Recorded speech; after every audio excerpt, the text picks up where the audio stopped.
ভাঙলো কিনা, সেগুলো কি? 1 নম্বর হচ্ছে ভুল করে যদি কেউ খায়। 2 নম্বর হচ্ছে এটা বিবাহিতদের জন্য, বিবাহিতরা ফিজিক্যাল ইন্টারকোর্স যদি করে দেহ থেকে সিমেন আউট হলে রোজা ভেঙে যায়, কিন্তু স্বাভাবিক মেলামেশার সাথে রোজা ভাঙে না। 3 নম্বর ওয়েট ড্রিম, বাংলায় বলে স্বপ্ন দোষ। ঘুমের মধ্যে এমন কিছু দেখলেন ফলে আপনার সিমেন আউট হলো, আপনার রোজা ভাঙবে না, শুধু আপনি ঘুম থেকে উঠে ফরজ গোসলটা করে নিলেই হবে। 4 নাম্বার হচ্ছে ব্লাড টেস্ট, ব্লাড টেস্ট করলে রোজা ভাঙে না। 5 নাম্বার হচ্ছে অনিচ্ছাকৃত বমি। 6 নম্বরে নোজ ব্লিডিং, নাক দিয়ে রক্ত ঝরলে মানুষের রোজা ভাঙে, আনলেস যদি অনেক বেশি অ্যামাউন্টের হয়, আপনি ক্লান্ত হয়ে পড়েন, তখন তো আপনি রোজা ভাঙতে পারেন। 7 নাম্বার রোজা রেখে দাঁত ফেলতে পারবো কিনা, দাঁত ফেললে যে রক্ত বেরোয় এতে রোজা ভাঙে না। 8 নাম্বারটা হচ্ছে ইনজেকশন, রোজা রেখে ইনজেকশন দেওয়া যাবে কিনা। কিছু কিছু ইনজেকশন দেওয়া যাবে, কিছু কিছু দেওয়া যাবে না। কোনগুলো দেওয়া যাবে না?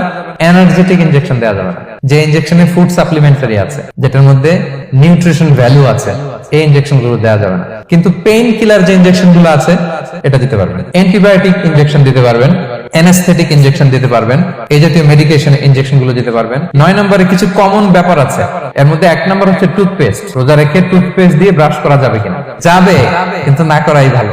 আই ড্রপ দেওয়া যাবে। এরপরে ডায়াবেটিক পেশেন্ট যারা আছে তারা ইনসুলিন দিতে পারবেন, এত রোজা ভাঙে।